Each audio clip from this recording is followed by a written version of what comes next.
Salam, salam sejahtera buat kita semua. Kita renungkan kebenaran firman Tuhan buat pagi hari ini. Kita baca di dalam Efesus pasal yang pertama. Dari Paulus Rasul Kristus Yesus oleh kehendak Allah kepada orang-orang kudus di Efesus, orang-orang percaya dalam Kristus Yesus, kasih karunia dan damai sejahtera dari Allah Bapa kita dan dari Tuhan Yesus Kristus menyertai kamu. Tetap terpujilah Allah dan Bapa Tuhan kita Yesus Kristus, yang dalam Kristus telah mengaruniakan kepada kita segala berkat rohani di dalam sorga, sebab di dalam Dia Allah telah memilih kita sebelum dunia dijadikan, supaya kita kudus dan tak bercacat di hadapannya. Dalam kasih Ia telah menentukan kita dari semula oleh Yesus Kristus untuk menjadi anak-anak-Nya sesuai dengan kerelaan kehendak Allah, supaya terpujilah kasih karunia-Nya yang mulia yang dikaruniakannya kepada kita di dalam Dia yang dikasihinya. Sebab di dalam Dia dan oleh darah-Nya kita beroleh penebusan, yaitu pengampunan dosa menurut kekayaan kasih karunia-Nya yang dilimpahkannya kepada kita dalam segala hikmat dan pengertian.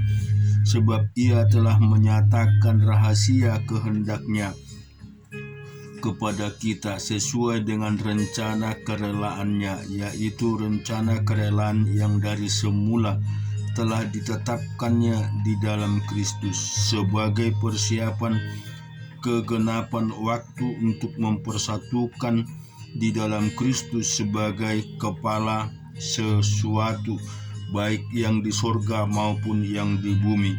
Aku katakan di dalam Kristus, karena di dalam Dialah kami mendapat bagian yang dijanjikan, kami yang dari semula ditentukan untuk menerima bagian itu sesuai dengan maksud Allah yang di dalam segala sesuatu bekerja menurut keputusan kehendak-Nya, supaya kami yang sebelumnya telah menaruh harapan pada Kristus boleh menjadi puji-pujian bagi kemuliaan-Nya. Di dalam Dia kamu juga, karena kamu telah mendengar firman kebenaran, yaitu Injil keselamatanmu.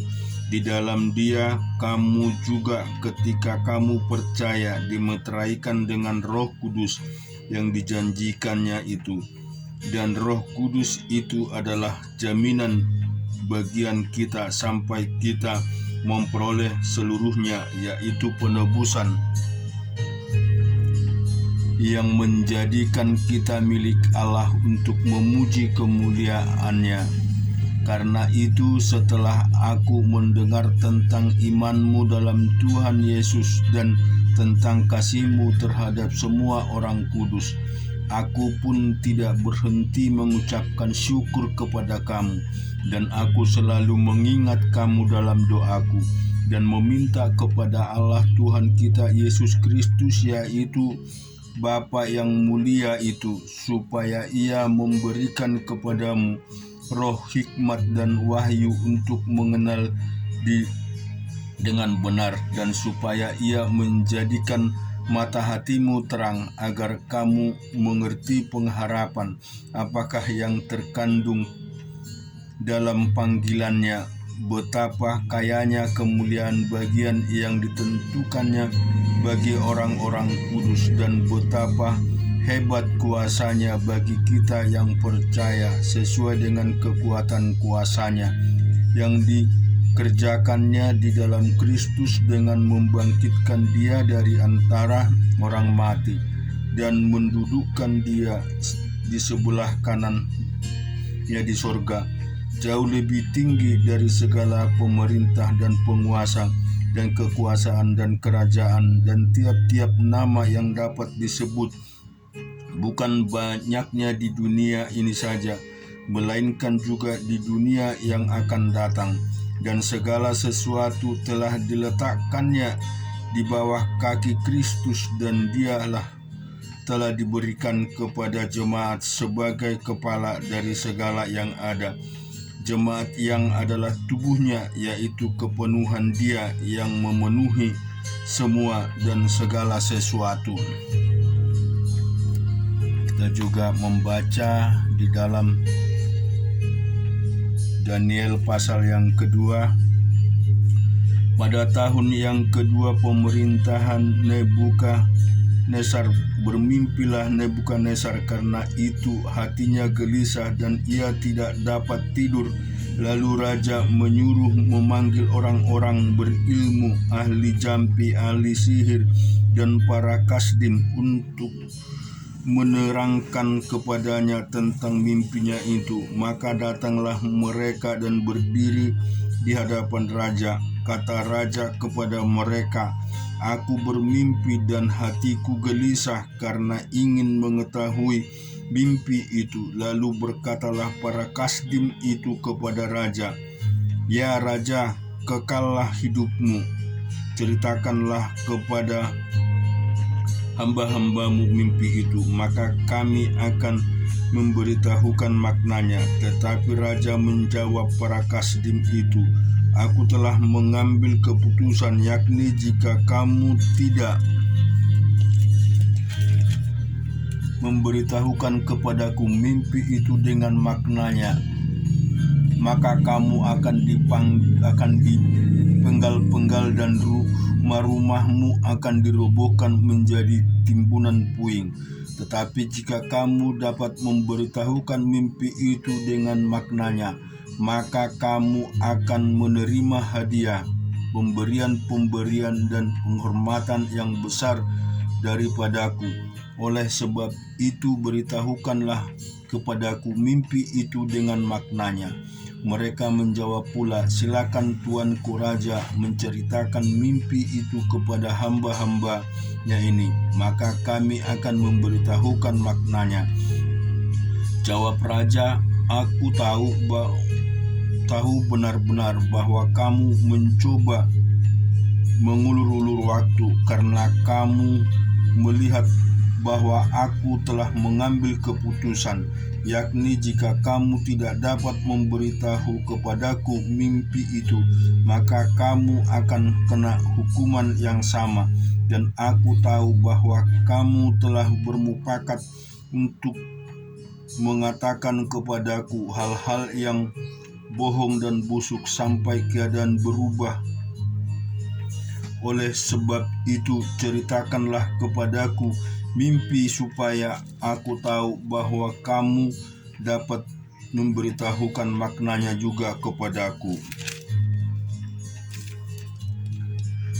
Para kasdim itu menjawab raja, "Tidak ada seorang pun di muka bumi yang dapat memberitahukan apa yang diminta tuanku raja, dan tidak pernah seorang raja bagaimana pun agungnya dan besar kuasanya telah meminta hal sedemikian dari seorang berilmu atau seorang ahli jampi atau seorang kasdim. Apa yang diminta tuanku raja adalah terlalu berat, dan tidak ada seorang pun yang dapat memberitahukan kepada tuanku raja selain dari dewa-dewa yang tidak berdiam di antara manusia." Maka raja menjadi sangat geram dan murka karena hal itu. Lalu dititahkannya lah untuk melenyapkan semua orang bijaksana di Babel. Ketika titah dikeluarkan supaya orang-orang bijaksana dibunuh, maka Daniel dan teman-temannya pun terancam akan dibunuh. Lalu berkatalah Daniel dengan cerdik dan bijaksana kepada Ariok, pemimpin pengawal raja yang telah pergi untuk membunuh orang-orang bijaksana di Babel itu. Katanya kepada Ariok, pembesar raja itu, "Mengapa titah yang begitu keras itu dikeluarkan oleh raja?" Lalu Ariok memberitahukan hal itu kepada Daniel. Maka Daniel menghadap raja dan meminta kepadanya supaya ia diberi waktu untuk memberitahukan makna itu kepada raja. Kemudian pulanglah Daniel dan memberitahukan hal itu kepada Hanaya, Misael, dan Azara teman-temannya, dengan maksud supaya mereka memohon kasih sayang kepada Allah semesta langit mengenai rahasia itu, supaya Daniel dan teman-temannya jangan dilenyapkan bersama-sama orang-orang bijaksana yang lain di Babel. Maka rahasia itu disingkapkan kepada Daniel dalam suatu penglihatan malam. Lalu Daniel memuji Allah semesta langit. Berkatalah Daniel, terpujilah nama Allah dari selama-lamanya sampai selama-lamanya, sebab daripada Dialah hikmat dan kekuatan. Dialah mengubah saat dan waktu. Dia mencatat raja dan mengangkat raja. Dia memberi hikmat kepada orang bijaksana dan pengetahuan kepada orang yang berpengertian. Dialah yang menyingkapkan hal-hal yang tidak terduga dan yang tersembunyi. Dia tahu apa yang ada di dalam gelap dan terang ada padanya. Ya Allah nenek moyangku, kupuji dan kumuliakan Engkau, sebab Engkau mengaruniakan kepadaku hikmat dan kekuatan, dan telah memberitahukan kepadaku sekarang apa yang kami mohon kepadamu. Engkau telah memberitahukan kepada kami hal yang dipersoalkan raja. Sebab itu pergilah Daniel dan pada Aryok yang telah ditugaskan raja untuk melenyapkan orang-orang bijaksana di Babel. Maka pergilah ia serta berkata kepadanya, demikian orang-orang bijaksana di Babel itu, jangan kau lenyapkan bahwa aku menghadap raja, maka aku akan memberitahukan kepada raja maknanya itu.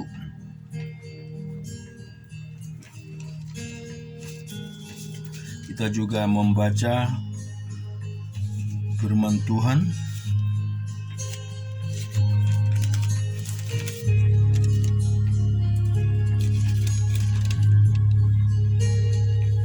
di dalam Yehezkiel pasal yang 17.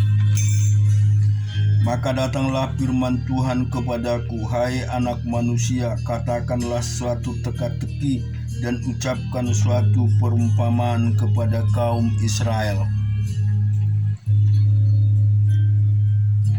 Katakanlah, beginilah firman Tuhan Allah, seekor burung raja wali yang besar dan sayapnya yang besar dan panjang, penuh dengan bulu yang berwarna-warna lantang, datang kepada gunung Libanon, dan ia mengambil pucuk pohon aras. Ia mematahkan pucuknya yang paling ujung dan dibawanya ke sebuah negeri berpandangan, lalu diletakkannya dia di kota penganiayaan, di kota perniagaan. Ia mengambil sebuah dari taruk-taruk tanah itu dan menanamnya di ladang yang sudah sedia ditaruk buri. Ia menempatkan dekat air yang berlimpah-limpah seperti pohon gandarusa, sehingga ia tumbuh dan menjadi pohon anggur yang rimbun, yang tumbuhnya rendah dan cabang-cabangnya melengkung menuju burung itu, dan akar-akarnya tetap di bawahnya. Dan demikian ia menjadi pohon anggur dan mengeluarkan tunas-tunas dan memancarkan taruk-taruk. Dan pada itu ada juga burung raja wali besar yang lain dengan sayapnya yang besar dan bulunya lebat. Dan sungguh pohon anggur ini mengarahkan akar-akarnya ke burung itu, dan cabang-cabangnya dijulurkannya kepadanya, supaya burung itu mengakhiri dia lebih baik bedeng di mana ditanam, namun ia ditanam di ladang yang baik dekat air yang berlimpah-limpah, supaya ia bercabang-cabang dan berbuah, dan supaya menjadi pohon anggur yang bagus. Katakan, begini firman Tuhan Allah, apakah itu akan berhasil? Apakah orang tidak akan mencabut akar-akarnya dan menyetakkan buahnya, sehingga semua ulamnya yang baru menjadi kering? Tidak usah tangan yang kuat dan banyak orang untuk mencabut dia dengan akar-akarnya. Lihat, ia memang ditanam di tepi. Apakah ia akan memberi hasil? Apakah ia akan layu kering kalau ditimpa angin timur? Ia akan layu kering di bedeng tempat tumbuhnya itu.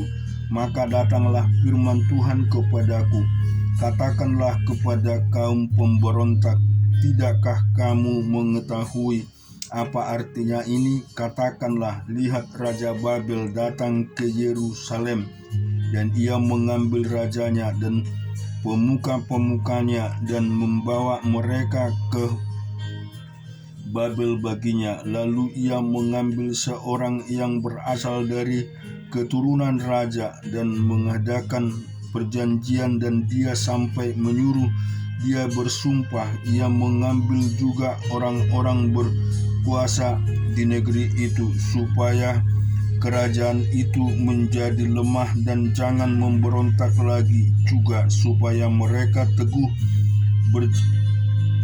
perjanjian itu, dan dengan demikian tetap ada. Tetapi orang itu memberontak kepadanya dengan menyuruh utusannya ke Mesir, supaya ia diberi kuda dan tentara yang besar. Apakah ia akan berhasil? Apakah orang yang berbuat demikian dapat luput? Apakah orang yang mengingkari perjanjian dapat luput? Demikian aku yang hidup, demikianlah firman Tuhan Allah, ia pasti mati di Babel, di tempat raja yang mengangkatnya menjadi raja, karena ia memandang ringan kepada sumpah yang dimintakan raja itu daripadanya, dan mengingkari perjanjian raja itu dengan dia. Dan Firaun tidak akan membantu dia dalam peperangan dengan tentara yang besar dan sekumpulan banyak orang. Pada waktu tembok pengepungan ditimbun dan benteng pengepungan didirikan untuk melenyapkan banyak orang, ya, ia memandang ringan kepada sumpah dan mengingkari perjanjian. Sungguh, walaupun ia menyungguhkan hal itu dengan berjabat tangan, tetapi ia melanggar semuanya itu, maka ia tidak dapat luput.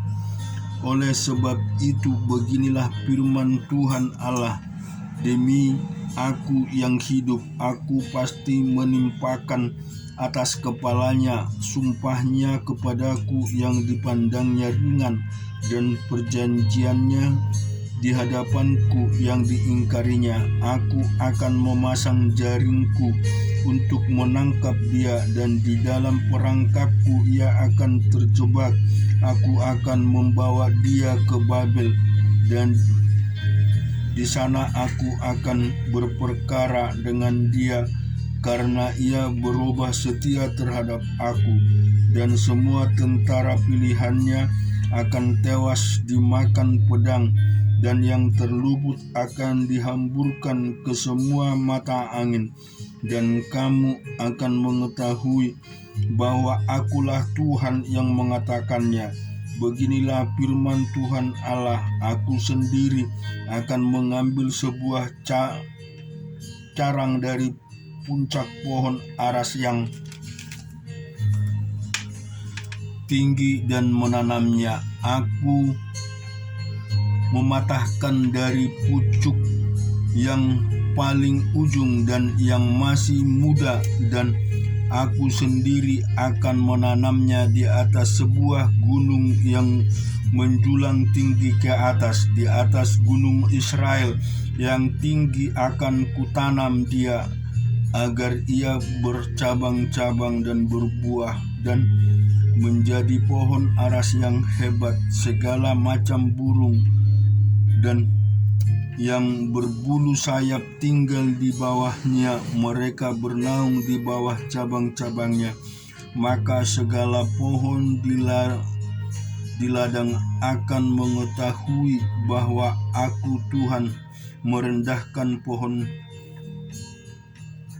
yang tinggi dan meninggikan pohon yang rendah, membuat pohon yang tumbuh menjadi layu kering dan membuat pohon yang layu kering bertaruh kembali. Aku Tuhan yang mengatakannya dan akan membuatnya.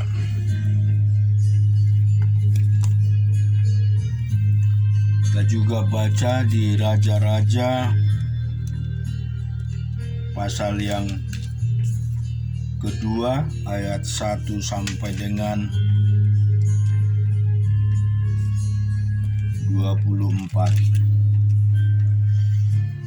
Ketika saat kematian Daud mendekat, ia berpesan kepada Salomo anaknya, "Aku ini akan menempuh jalan segala yang panah, maka kuatkanlah hatimu dan berlakulah seperti laki-laki. Lakukanlah kewajibanmu dengan setia terhadap Tuhan Allahmu, dengan hidup menurut jalan yang ditunjukkannya, dan dengan tetap mengikuti segala ketetapan, perintah, peraturan, dan ketentuannya, seperti yang tertulis dalam hukum Musa, supaya engkau beruntung dalam segala yang kau lakukan dan dalam segala yang kutuju, dan supaya Tuhan menepati janji yang diucapkannya tentang Aku, yakni jika anak-anakmu laki-laki tetap hidup di hadapanku dengan setia, dengan segenap hati dan dengan segenap jiwa, maka keturunanmu takkan terputus dari tahta kerajaan Israel. Dan ketika engkau pun mengetahui apa yang dilakukan kepadaku oleh Yoab anak Jeruya, apa yang dilakukannya kepada kedua panglima Israel, yakni Abner bin Ner dan Amasa bin Yeter, ia membunuh mereka dan menumpahkan darah dalam zaman damai, seakan-akan ada perang, sehingga sabuk pinggangnya dan kasut kakinya berlumur darah. Maka bertindaklah dengan bijaksana dan janganlah biarkan yang ubanan itu turun dengan selamat ke dalam dunia orang mati. Tetapi kepada anak-anak Barzilai orang Gilead itu haruslah kau tunjukkan kemurahan hati. Biarlah mereka termasuk golongan yang mendapat makanan dari mejamu, sebab mereka pun menunjukkan kesetiaannya dengan menyambut aku pada waktu aku melarikan diri dari depan kakakmu Absalom.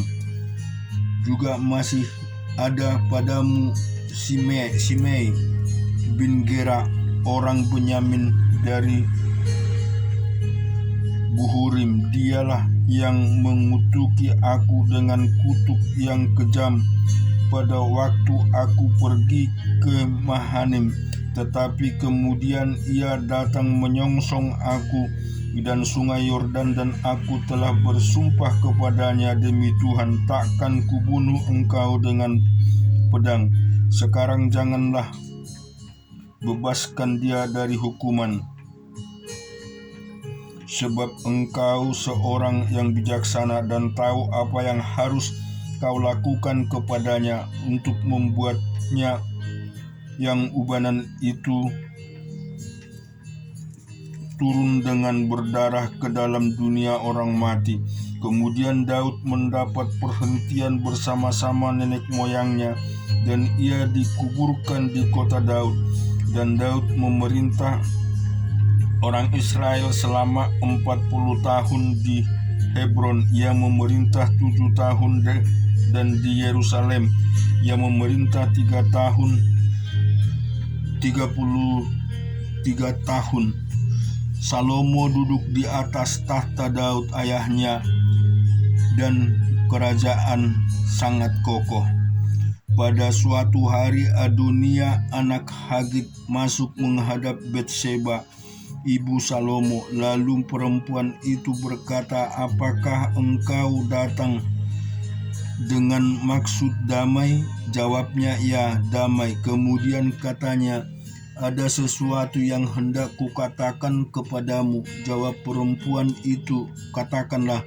Lalu katanya, "Engkau sendiri tahu bahwa akulah yang berhak atas kedudukan raja, dan bahwa seluruh Israel berharap supaya aku menjadi raja. Tetapi sebaliknya kedudukan raja jatuh kepada adikku, sebab dari Tuhanlah ia mendapatkannya. Dan sekarang suatu permintaan saja kusampaikan kepadamu, janganlah tolak permintaanku." Jawab perempuan itu kepadanya, "Katakanlah." Maka katanya, "Bicaralah kiranya dengan Raja Salomo, sebab ia tidak akan menolak permintaanmu, supaya Abisak gadis Sunam itu diberikannya kepadaku menjadi istriku." Jawab Batseba, "Baik, aku akan membicarakan hal itu untuk engkau dengan raja." Batseba masuk menghadap Raja Salomo untuk membicarakan hal itu untuk Adonia. Lalu bangkitlah raja mendapatkan serta tunduk menyembah kepadanya. Kemudian duduklah ia di atas tahtanya, dan ia menyuruh meletakkan kursi untuk bunda saja. Lalu perempuan itu duduk di sebelah kanannya. Berkatalah perempuan itu, "Suatu permintaan kecil saja yang kusampaikan kepadamu, janganlah tolak permintaanku." Jawab raja kepadanya, "Mintalah ya ibu, sebab aku tidak akan menolak permintaanmu." Kata perempuan itu, "Biarlah Abisak gadis Sunam itu diberikan kepada kakakmu Adonia menjadi istrinya." Tetapi Raja Salomo menjawab ibunya, "Mengapa engkau meminta hanya Abisak gadis Sunam itu untuk Adonia? Mintalah jugalah untuknya kedudukan raja. Bukankah dia saudaraku yang lebih tua, dan di pihaknya ada Imam Abiatar dan Yoab anak Jeruya?" Lalu bersumpahlah Raja Salomo, "Demi Tuhan, beginilah kiranya Allah menghukum aku, bahkan lebih daripada itu, jika Adonia tidak membayarkan nyawanya dengan permintaan ini. Oleh sebab itu demikianlah Tuhan yang hidup, yang menegakkan aku dan mendudukkan aku di atas tahta Daud ayahku, dan yang membuat bagiku suatu keluarga seperti yang dijanjikannya. Pada hari ini juga Adonia harus dibunuh." Lalu Raja Salomo menyerahkan hal itu kepada Benaya bin Yehoyada. Orang ini memacung dia sehingga mati. Dan kepada Imam Abiatar raja berkata, "Pergilah ke Anatot, ke tanah milikmu, sebab engkau patut dihukum mati. Tetapi pada hari ini aku tidak akan membunuh engkau, oleh karena engkau telah mengangkat tabut Tuhan Allah di depan Daud ayahku, dan oleh karena engkau telah turut menderita dalam segala sengsara yang diderita ayahku." Lalu Salomo memecat Abiatar dari jabatannya sebagai imam Tuhan.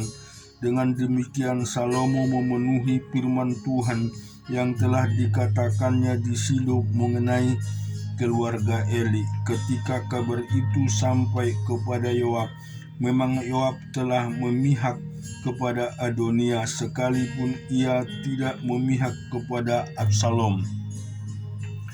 Maka berlarilah Yoab ke kemah Tuhan, lalu memegang tanduk mezbah.